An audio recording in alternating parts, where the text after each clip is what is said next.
हमारे इस विशेष कार्यक्रम में।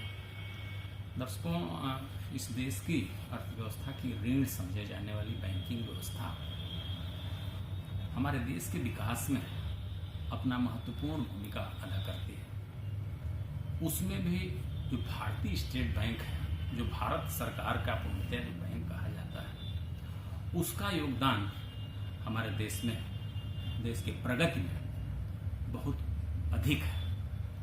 आज हम बैंकिंग व्यवस्था, विशेष तौर से भारतीय स्टेट बैंक की जो कार्य प्रणाली है, वह किस तरह से हमारे देश के विकास में योगदान कर रही है, या बैंक से जुड़े हुए ग्राहकों को किस तरह की सेवा प्रदान कर रही है, इसी पर आज हम बातचीत करेंगे। और हमारे साथ हैं पीसी बरोड़ जी, जो उप महाप्रबंधक गोरखपुर जोन है भारतीय स्टेट बैंक।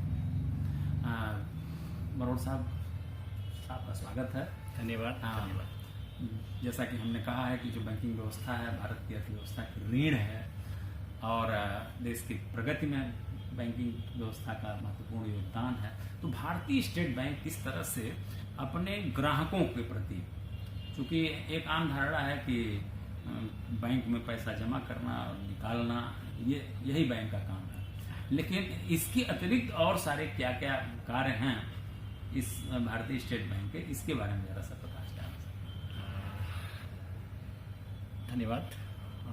भारतीय स्टेट बैंक जो है, आपने सही कहा कि भारतीय अर्थव्यवस्था की रीढ़ है। ये सही है कि बैंक का जो मुख्य कार्य जो है वो पैसे जमा करना है और उधार देना है।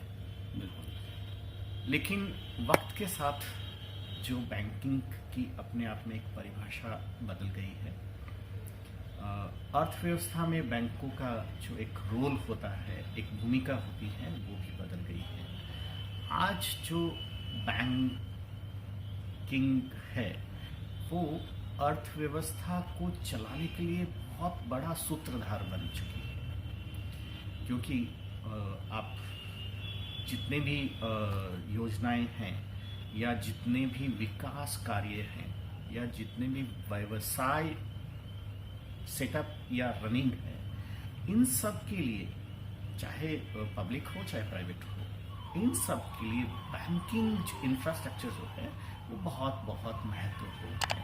और भारतीय स्टेट बैंक अपने आप में एक जो है इसमें बहुत बड़ा रोल अदा कर रहा है। भारतीय स्टेट बैंक अपने ग्राहकों के लिए, जैसे एक ग्राहक जब आपके बैंक से जुड़ता है और वो पैसा जमा करता है, तो उसे कौन कौन सी सुविधाएं प्रदान करता है स्टेट बैंक? जी, देखिए, ग्राहक जो जुड़ता है और पैसे जमा करना चाहता है, यस ऑफ कोर्स, जो आज के जो नए दिशा निर्देश हैं कि जो KYC है वो बहुत बड़ा रोल आजकल प्ले करती है, क्योंकि भारत सरकार या इंटरनेशनल रूल्स या अपने जो RBI हैं, इन सब का ये एक ध्येय है कि जो सही तरीके का जो पैसा है वही बैंकिंग सिस्टम में आए।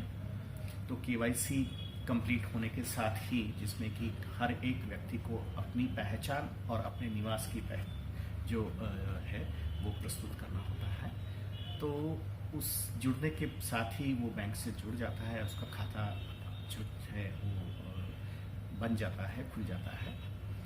उसके साथ में जो बैंक है अभी बहुत सारी दूसरी सुविधाएं भी दे रहे हैं, जिसमें कि सोशल वेलफेयर की बहुत सारी स्कीम्स हैं, वो बैंक प्रोवाइड कर रहे हैं हमारे डिपॉजिटर्स को, जैसे कि आप PMSBY हैं, PMJJBY हैं, फिर जो पेंशन की स्कीम है PY हैं, वो खाते के साथ ही जुड़ी रहती हैं।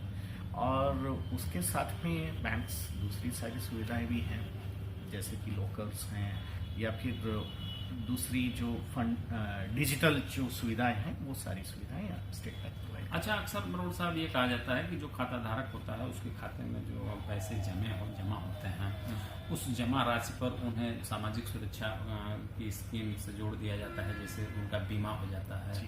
क्या कोई एक निश्चित रकम है क्या कि अगर आपके खाते में इतनी रकम अगर जमा है तो आप बीमा सुविधा से आच्छादित हैं या कोई इस तरह की व्यवस्था है क्या? इसको हम दूसरे ढंग से अगर कहें तो कि अगर जनधन खाता है और वो रुपे कार्ड एक्टिव है तो वहाँ पे एक जो सामाजिक सुरक्षा के तहत उसको 2 लाख रुपए का इंश्योरेंस कवर जो है वो फ्री मिलता है। लेकिन उसे छोड़ दिया जाए तो जैसे प्रधानमंत्री सुरक्षा बीमा योजना है वो 1 साल का 12 रुपये जमा करना होता है और उससे फिर उसको इंश्योरेंस कवर मिल जाता है। जीवन ज्योति बीमा योजना है उसके तहत उसे 330 रुपये जमा करना होता है साल का, उसको कवर मिल जाता है। उनको छोड़ के भी बैंक जो है हर एक बैंक का अपना रहता है। भारतीय स्टेट बैंक ने भी अपना एक पर्सनल एक्सीडेंट कवर जो है वो एक चलाया है जिससे कि 100 रुपये में उसको 100 रुपये साल के अगर उसको देंगे तो 2 लाख रुपये तक का बीमा उसको मिल जाता है। अच्छा, वो सारे खाता धारकों के लिए। जी हाँ जी। वरुण साहब, बहुत बेहतर जानकारी आपने दिया। तकनीकी क्षेत्र में थोड़ा सा हम आना चाहते हैं। जैसे एटीएम से जो निकासी है, लेन देन, तमाम सारे दिक्कतों से जो है ग्राहकों का सामना होता रहता है, तो इसमें कितना इम्प्रूवमेंट हो पाया है कि ग्राहकों की सुरक्षा हो सके?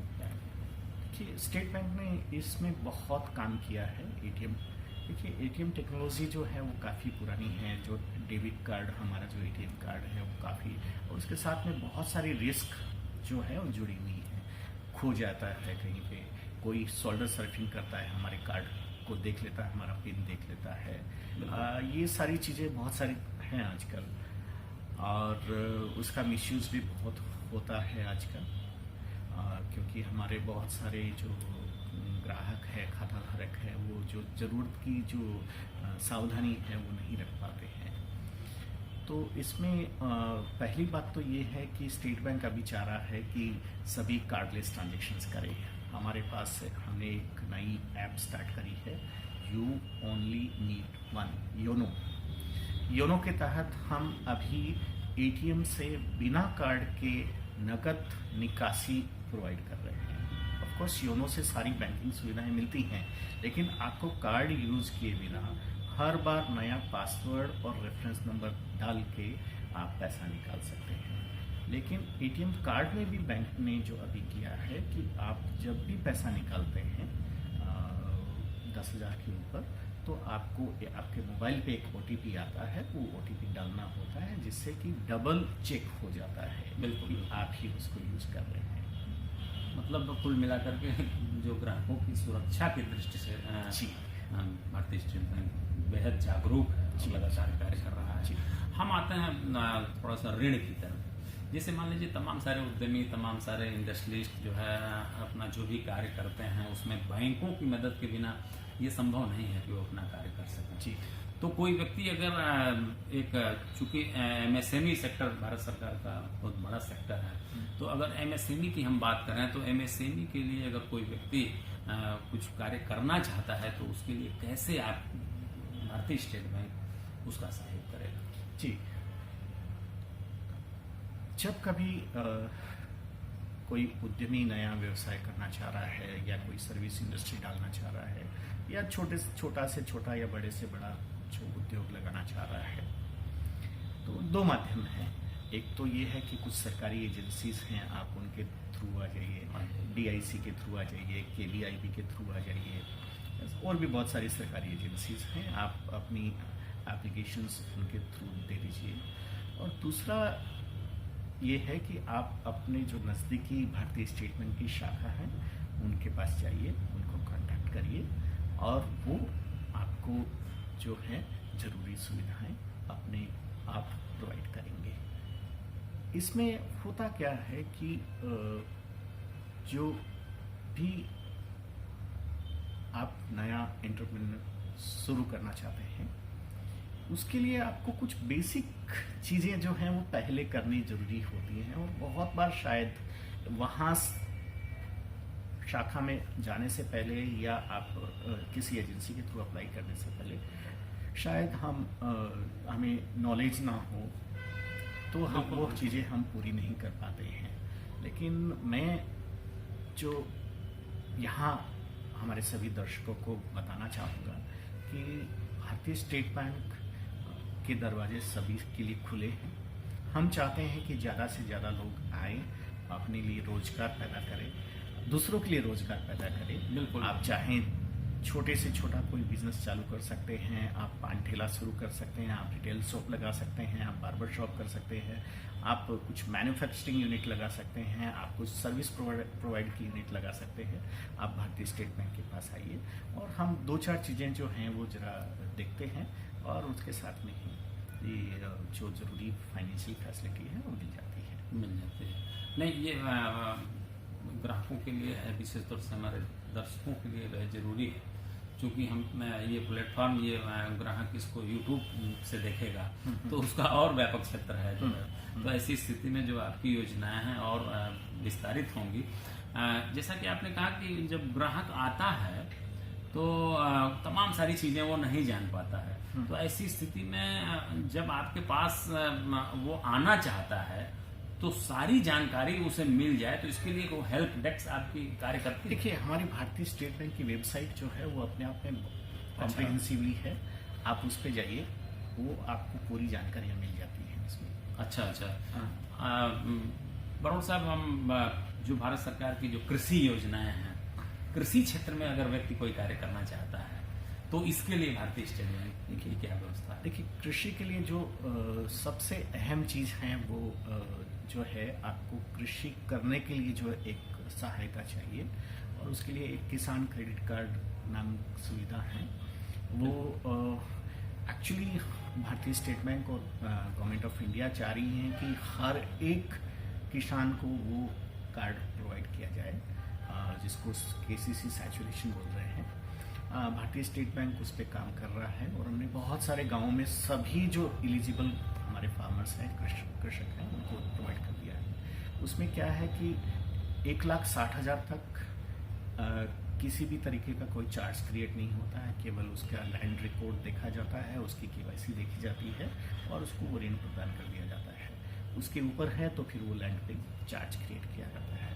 लेकिन उसको छोड़ के भी बहुत सारी दूसरी ऐसी योजनाएं हैं, डेयरी के लिए है, अगर आप उसके साथ में अलाइड कोई दूसरी एक्टिविटी करना चाहते हैं उसके लिए हैं। ये सारी स्कीम्स अवेलेबल हैं और जो हमारी सारी जो शाखाएं हैं जहाँ पे हमारी कृषि की सुविधाएं उपलब्ध हैं, कृषि बैंकिंग की सुविधाएं उपलब्ध हैं, वहाँ से ये लिया जा सकता है। बरोड़ साहब, आप गोरखपुर में हैं और गोरखपुर इस समय उत्तर प्रदेश के मुख्यमंत्री योगी आदित्यनाथ जी का गृह जनपद है और योगी जी की एक बेहतर योजना है ODOP, one district one product. तो इसके लिए जो है, जो उद्यमी, सरकार लगातार प्रोत्साहित कर रही है कि लोग एक जिला एक उत्पाद की दिशा में बेहतर कार्य करें। और जैसा कि आपने भी कहा कि आप ऐसा इंफ्रास्ट्रक्चर डेवलप करें कि आप और लोगों को भी रोजगार दे सकें। तो ODOP की दिशा में विशेष तौर से गोरखपुर के परिप्रेक्ष्य में मैं इसको बात करूंगा, क्योंकि आप यहाँ हैं, योगी जी जो है CM सिटी है ये, तो यहाँ उस दिशा में क्या कार्य कर रहे हैं? माननीय मुख्यमंत्री जी का ये बहुत ही अच्छा प्रोजेक्ट है और उनका जो विजन है वो इस मामले में बहुत अच्छा है। यहाँ का जो ODOP अपना जो टेरेकोटा है, उसके लिए हम लोग जितने भी जो लोग हैं जो इस व्यवसाय से जुड़े हैं, उनको हम फाइनेंशियल असिस्टेंस प्रोवाइड करवा रहे हैं। ऑफ कोर्स कुछ दूसरे बैंक भी, सारे बैंकिंग इंडस्ट्री लगे हुए हैं। और अभी जो टेक्सटाइल जो एक नया आ रहा है, तो रेडीमेड गारमेंट का जो है, तो इसके लिए भी ऑफ कोर्स अभी तक ये जो है कंसेप्चुअलाइज हुआ है। तो हम लोग चाहेंगे कि उस क्षेत्र में भी हम लोग काफ़ी आगे बढ़ के काम करें उसमें। गोरखपुर इंडस्ट्रियल डेवलपमेंट अथॉरिटी कार्य करती है, गीडा यहाँ कार्य करता है। तो गीडा में जो उद्योग लगे हैं, तो उसमें सरकार का प्रयास ये होता है कि जो उद्योगों के प्रोत्साहन के लिए उनके दिशा में कार्य करती है। तो औद्योगिक प्रोत्साहन के लिए भारतीय स्टेट बैंक किस दिशा में कार्य कर रहा है, किस तरह से कार्य कर रहा है? नहीं, देखिए, हम लोग चाहते हैं कि हर एक व्यक्ति जो है, जो योग्य व्यक्ति है वो अपना व्यवसाय कर सके। केवल इसके लिए कि उसके पास में पर्याप्त धन नहीं है, वो वंचित नहीं रहना चाहिए। और ऐसा कोई योग्य व्यक्ति है जिसके पास अपना ज्ञान है, जो कुछ बेसिक चीज़ें जो मैंने आपको पहले चर्चा करी थी, तो जैसे कि उसके पास में अपना प्रोजेक्ट होना चाहिए, उसे पता होना चाहिए कि मुझे क्या करना है, उसके लिए मुझे क्या मशीनरी चाहिए, वो मशीनरी चलाने के लिए उसको ज्ञान होना चाहिए, या फिर उसके पास में जो मार्जिन मनी जो रहती है, कुछ अपना हिस्सा जो है 5% 10% उतना उसके पास योग्य धन होना चाहिए, या फिर उसके पास में कुछ स्कीमें ऐसी हैं जहाँ पे कोलैटरल जो मॉर्गेज के लिए कोई ज़रूरत नहीं होती है, जैसे मुद्रा ऋण है, उसमें 10 लाख तक कोई भी ऐसे सिक्योरिटी नहीं ली जाती है, लेकिन अगर 10 लाख के ऊपर है तो उसके पास में उसे कोलैटरल भी होना चाहिए, सिक्योरिटी प्रोवाइड करना चाहिए, और उसका अपना ऑफ कोर्स केवाईसी तो होना ही चाहिए। लेकिन उससे भी बढ़ के आजकल जो ज़्यादा चर्चा में है, या आजकल जिसपे ज़्यादा दिया जाता है कि उसका क्रेडिट हिस्ट्री सही होना चाहिए। सही, उसकी जो पहले उसने कोई भी लोन लेके डिफ़ॉल्ट नहीं किया होना चाहिए, क्रेडिट कार्ड का कोई डिफ़ॉल्ट नहीं होना चाहिए, जिसे आजकल हम सिबिल के क्रेडिट स्कोर बोलते हैं, जो जिसमें सिबिल है और 2-4 दूसरी एजेंसीज भी हैं, वो क्रेडिट स्कोर प्रोवाइड करती है। तो उसमें अगर उसने पहले कोई लोन नहीं लिया है तो कोई दिक्कत नहीं है, लेकिन अगर पहले कुछ लोन लिया है तो उसको सही ढंग से उसने रीपे करना चाहिए, उससे उसकी क्रेडिट हिस्ट्री जो है वो बनती है। नहीं, क्रेडिट अपने आप में हर स्थान हर जगह के लिए बड़ा महत्वपूर्ण माना जाता है। भारतीय स्टेट बैंक से आपके ग्राहकों का जुड़ाव, विशेष तौर से इस देश के लोगों का जुड़ाव बना रहे, इसके लिए आप क्या कहना चाहेंगे? मैं यही कहना चाहूँगा कि स्टेट बैंक आपके साथ है, आप स्टेट बैंक के साथ रहिए, और आपकी किसी भी ज़रूरत के लिए, चाहे आपको डिपॉजिट करना हो, चाहे आपको किसी भी चीज़ के लिए ऋण की आवश्यकता हो, स्टेट बैंक वहीं फैलाए खड़ा है। आप आइए, आपका स्वागत है। बहुत बहुत धन्यवाद बरोड़ साहब, आपने तमाम सारी योजनाओं के बारे में हमारे दर्शकों को जानकारी दी, इसके लिए आपको बहुत बहुत धन्यवाद और बहुत सारी शुभकामनाएं। दर्शकों, जैसा कि आपने देखा कि पीसी बरोड़ साहब ने जो बैंकिंग व्यवस्था है उसके बारे में, किस तरह से आप बैंक के पास आएंगे, क्या इनकी सुविधाएं हैं, किस तरह से आप अपने आप को आर्थिक रूप से समृद्ध कर सकते हैं और संपूर्ण देश को समृद्धशाली बना सकते हैं, उसके बारे में बेहतर जानकारी दिया है। निश्चित रूप से उस कार्यक्रम से आप लाभान्वित होंगे। कार्यक्रम को आपने देखा, आपको बेहतर लगा होगा। कार्यक्रम को हम यहीं विराम देते हैं, फिर अगली बार किसी और बेहतर कार्यक्रम के साथ आपसे मुलाकात होगी।